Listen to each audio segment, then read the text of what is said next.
क्या कर रहा है तू? ये तो बाबा हुकूमत पहाड़ करती तुझे नजर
वरदान तो तूने मांगा बेटे, लेकिन मांगने नहीं जाना।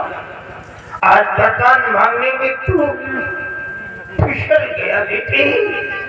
अरे मांगता है तो वही धन दौलत, वही है तो आराम, वही बीवी बच्चे। इससे क्या है बेटा? इससे क्या है? धन के लोभी जीव को माया ने भरमाया, कौड़ी कौड़ी जोड़ के धन को किया एकत्रित माया। अरब खरब के देखे सपने, अंत हाथ न आया। प्राण देह से जब निकला तो पड़ा गई शर्माया। अरे तू मत जाने बावरे मेरा है सब कोई, और पिंड प्राण से बन रहा तो अपनों न हो। ये मत समझ कि मेरी बीवी, मेरे बच्चे, मेरे पेरेंट, मेरी फैमिली कोई किसी के नहीं। अरे कहा गिनावे मेरिया लंबी भी तुषार, और घर तो 3.5 हाथ बिचवा, घना तो 4.5। अरे मूर्ख मानो, इतना भव्य विशाल मकान बनाने से क्या लाभ है? एक दिन तेरी मरने के बाद सिर्फ 3.5 हाथ जमीन ही काफी है। अत्यधिक लंबा है तो 4.5 हाथ। तो क्या करेगा दुनिया की दौलत इकट्ठा करके अपनी जिंदगी के बारे में सोच। बाबा मेरी जिंदगी से बढ़कर मेरा औलाद है, मेरे बुढ़ापे का डंडा मेरा औलाद है। सुन सुन के पाथर भवा अंदर भवन जी। अरे मैं क्या बताऊं, मैं कुछ समझ नहीं आ रहा कि मैं तुझे कैसे समझाऊं। आज एक पिता अपने बच्चे के अपनी जिंदगी को दांव पे लगा रहा है, और जब बेटा सयाना होता है तो पिता के प्रति कैसे नाना प्रकार की भ्रांतियां पैदा हो जाती हैं। आज तेरी जिंदगी से बढ़कर के तेरा बच्चा हो गया, तो जाओ बेटा, मैं तो समझा रहा था, मैं ये चाह रहा था कि तुम अपने अज्ञान रूपी ताले को मेरे ज्ञान रूपी कुंजी से खोल करके प्रस्थापित हो जाओ। अगर ऐसा करने की सामर्थ्य नहीं तो तुम जानो तुम्हारा काम जाने। अगर तुम्हारी जिंदगी से बढ़कर के तुम्हारा बच्चा है तो एक दिन तुम्हारा बच्चा तुम्हें जरूर मिलेगा। धन्य बाबा। भारत की हुकूमत चाहिए तेरे को, तू आपका प्रेसिडेंट कहलाना चाहता है, तो जाओ बेटा, एक दिन वो हुकूमत भी तुम्हारे हाथ में आ जाएगी। लेकिन याद रखो शागा, तूने बगैर सोचे विचारे अपने बीवी बच्चों के विषय में वरदान को मांग लिया, बगैर मस्तिष्क में बल दिए अपनी हुकूमत के विषय में वरदान को मांग लिया। अरे नालायक, तूने अपने लिए क्या मांगा? बस इसी सोच में तो मैं डूब गया। इसीलिए कहता हूँ कि तू वरदान मांगने में विचलित हो गया। इसलिए मैंने जो तीसरा वरदान देने के लिए कहा था, अब उसे भी ध्यान देकर के सुन लो बेटा, अपने ध्यान में डाल लो कि एक दिवस ऐसा आ जाएगा कि जो तुम्हारे दोनों हाथ हैं, ये दोनों हाथ काट करके फेंक दिया।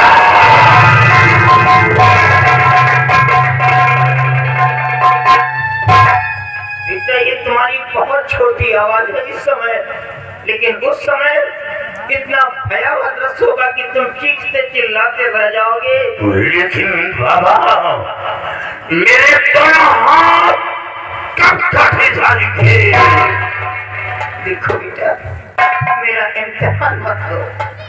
ये मत समझो कि मैं एक साधारण मानव के रूप में तुम्हारे सामने खड़ा। मैं जानता हूं लेकिन नहीं बता सकता। तुम समय का वेट करो, आने वाले समय की प्रतीक्षा करो, तुम्हें खुद पता चल जाएगा। अगर मैं ये सब कुछ बता दूंगा तो ये मानव जाति ऊपर वाले ऊपर विश्वास करना छोड़ देगी। मैं ऐसा हरगिज नहीं होने दूंगा। बाबा लेकिन आपकी चौखट से हमें कुछ नहीं मिलता, आपकी चौखट से मेरी आपको कुछ जाओ। अगर ये बात है तो जिस वक्त तुम्हारे दोनों हाथ काटे जाएंगे उस वक्त मैं खुद वहां पहुंच करके तुम्हारी मदद कर दूंगा, तुम्हारे प्राणों की रक्षा कर दूंगा। लेकिन कहाँ जाओगे बेटा? आज तो मैं तुम्हें कहीं और जगह भेजना चाहता हूँ। मेरी बातों का उल्लंघन तो नहीं करोगे? नहीं बाबा। तो सुनो बेटे, तुम्हें कहाँ जाना है? जाओ बेटा अभी पोर बंदरी चले लाती अबिया कि जाकर बचा लेना तुम। और भी काम जो होवे उसका बड़ा बेटा सबका भी उसका बचा लेना।